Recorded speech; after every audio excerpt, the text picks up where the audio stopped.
Shalom saudara yang Tuhan Yesus kasihi, selamat berjumpa lagi dalam program Levi Ministry. Saya berdoa saudara semua baik-baik saja, roh, jiwa, dan tubuh.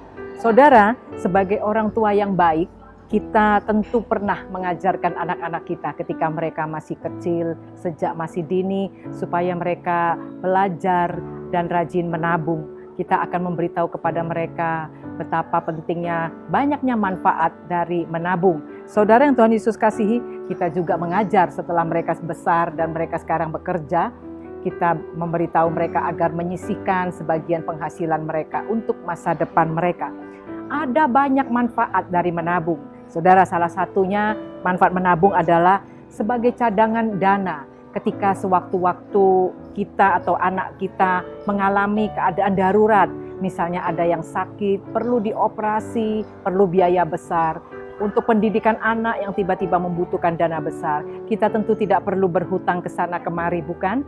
Tetapi jika kita rajin menabung, uang tabungan itulah yang akan menjadi cadangan bagi kita semua. Saudara yang Tuhan Yesus kasihi, tabungan inilah bukan saja menyelamatkan diri kita sendiri, tapi juga bisa menyelamatkan orang-orang lain, saudara-saudara kita yang lain yang mungkin meminta pertolongan, bantuan dari kita. Saudara, sebagai guru yang baik, guru yang agung, guru yang bijak, dan yang mengasihi para muridnya, Yesus pun secara tidak langsung pernah mengajarkan murid-muridnya supaya menabung. Tentu saja Yesus mengajarkan murid-muridnya bukan untuk menabung secara materi, menabung uang, menabung dalam bentuk perhiasan atau dalam bentuk investasi. Tetapi Yesus mengajarkan murid-muridnya untuk menabung dengan cara menyisihkan waktu mereka. Hanya 1 jam saja selama 1 hari. Untuk apa? Untuk berdoa. Mari kita baca dalam Matius 26 ayat 40-41. Setelah itu ia kembali kepada murid-muridnya itu dan mendapati mereka sedang tidur. Dan ia berkata kepada Petrus, "Tidakkah kamu sanggup berjaga-jaga 1 jam dengan aku? Berjaga-jagalah dan berdoalah, supaya kamu jangan jatuh ke dalam pencobaan. Roh memang penurut tetapi daging lemah." Saudara, dalam pelayanannya bersama para murid, Yesus bukan hanya pandai berkhotbah, pandai mengajar, tapi Yesus juga memberikan contoh, memberikan teladan, yaitu melalui dirinya sendiri. Ketika Yesus mengajarkan murid-muridnya supaya selalu berdoa, dia pun sudah menjadi teladan bagi murid-muridnya. Pagi-pagi hari, saudara, sebelum Yesus memulai pelayanannya, Alkitab mencatat dia berdoa terlebih dahulu sebelum para muridnya bangun.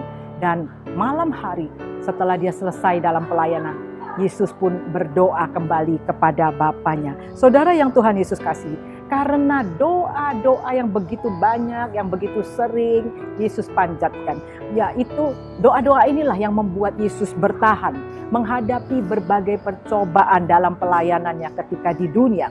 Pencobaan di padang gurun ketika Yesus mau memulai pelayanannya, di sana dia dicobai iblis sebanyak 3 kali, saudara. Dan firman Tuhan mengatakan Yesus menang karena dia berdoa dan berpuasa. Pencobaan yang paling berat yang Yesus alami itu ketika di Taman Getsemani, saudara. Di situ dia berdoa sampai sampai keringatnya, firman Tuhan katakan seperti darah yang bercucuran. Saudara yang Tuhan Yesus kasih, dan akhirnya Yesus menang dalam pergumulannya di Getsemani. Yesus berkata kepada para murid agar berjaga-jaga dan berdoa selalu, karena mereka tidak tahu kapan dan bagaimana pencobaan besar itu, masalah besar itu tiba-tiba datang menghampiri para murid. Saudara yang Tuhan Yesus kasih, kita diberi karunia oleh Allah 1 hari 24 jam. 8 jam kita pakai untuk tidur dan beristirahat. 16 jam kita pakai untuk bekerja, untuk bersantai, untuk sekolah, studi, dan mungkin juga untuk melayani. Dari 16 jam itu, saudara, Tuhan minta kita sisihkan 1 jam saja untuk berdoa. Terserah kita mau berdoa pagi hari, siang hari, atau malam hari. Saudara yang Tuhan Yesus kasihi, bayangkan jika 1 hari kita berdoa selama 1 jam. Dalam 1 bulan kita sudah menabung doa 30 jam. Dalam 1 tahun kita bisa berdoa, kita bisa menabung jam doa sebanyak 365 jam. Betapa dahsyatnya saudara kekuatan di dalam doa. Ketika kita memiliki waktu banyak untuk berdoa, kita juga diberikan banyak kekuatan oleh Tuhan dari hasil doa-doa kita. Ketika badai pencobaan besar itu datang, maka hanya dengan doa saja, kehidupan doa orang yang benar itulah yang akan menyelamatkan dan membuat dia menang dari pencobaan. Nah saudara, mari kita belajar lebih dalam lagi. Bagaimana kekuatan doa itu bekerja, atau apa saja manfaat doa. Yang pertama saudara, doa itu akan memberikan kemenangan atas pencobaan.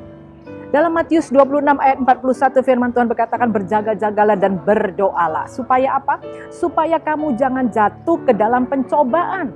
Roh memang penurut tetapi daging lemah. Saudara, orang percaya, anak-anak Tuhan itu tidak kebal terhadap masalah. Tetapi orang percaya yang memiliki masalah, orang percaya yang tekun berdoa, orang percaya yang selalu berdoa, dia akan kuat menghadapi masalah.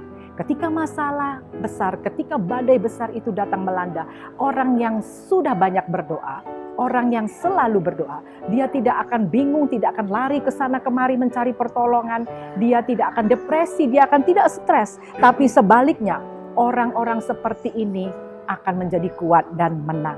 Saudara yang Tuhan Yesus kasih, saya akan memberikan contoh, yaitu Daniel. Daniel memiliki kehidupan doa yang luar biasa. Firman Tuhan katakan Daniel berdoa 3 kali 1 hari, saudara. Dalam kesibukannya sebagai pejabat kerajaan, Daniel selalu menyempatkan waktunya berdoa 3 kali kepada Tuhannya dalam 1 hari. Dan saudara, kita melihat hasilnya. Daniel banyak difitnah. Daniel banyak dimusuhi oleh para pejabat-pejabat kerajaan pada waktu itu. Dan suatu saat Daniel harus dimasukkan di dalam gua singa. Tetapi Daniel tidak takut. Kenapa? Karena Daniel punya kekuatan untuk menghadapi semua masalah, yaitu dengan doa.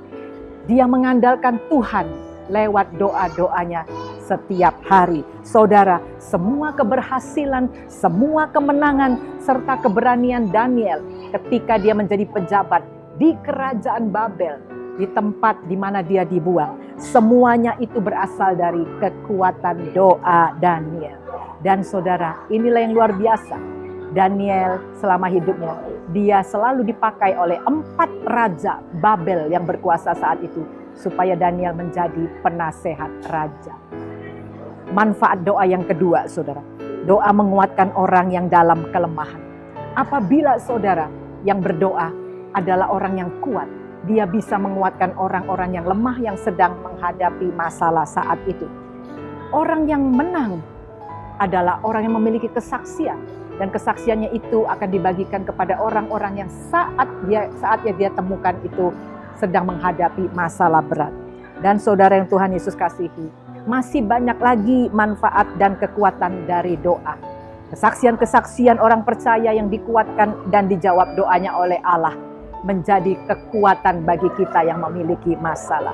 Tetapi ironis sekali saudara, pada akhir zaman ini banyak orang berlomba-lomba mencari kekayaan dan menyimpannya atau menimbunnya sebanyaknya, tapi melupakan hal yang paling pokok, yaitu mempersiapkan kekuatan iman mereka menghadapi keadaan darurat, pencobaan besar. Pencobaan-pencobaan yang tidak bisa diselesaikan dengan memakai uang. Masalah yang tidak bisa diselesaikan dengan memakai harta, dengan memakai investasi secara materi. Banyak orang melupakan itu, saudara. Tetapi mari kita belajar di sini. Kita mulai menabung kekuatan kita dalam doa, saudara. Mari, saudara, kita mulai mentaati apa yang Yesus perintahkan kepada murid-muridnya dan juga kepada kita saat ini. Berdoalah supaya kamu jangan jatuh dalam pencobaan. Sisihkan waktumu 1 jam saja tiap hari untuk berdoa. Dan lakukanlah dengan setia, dengan sungguh-sungguh. Jangan pernah goyah, jangan pernah bosan untuk berdoa. Dan saudara lihatlah, tanpa engkau sadari, engkau sedang menabung kekuatan demi kekuatan dalam doa. Untuk siap menghadapi masalah apa saja yang akan datang menghadang engkau. Mulai hari ini, besok, atau mungkin kita tidak tahu kapan, dan kita pasti akan jadi pemenang. Amin. Tuhan Yesus memberkati.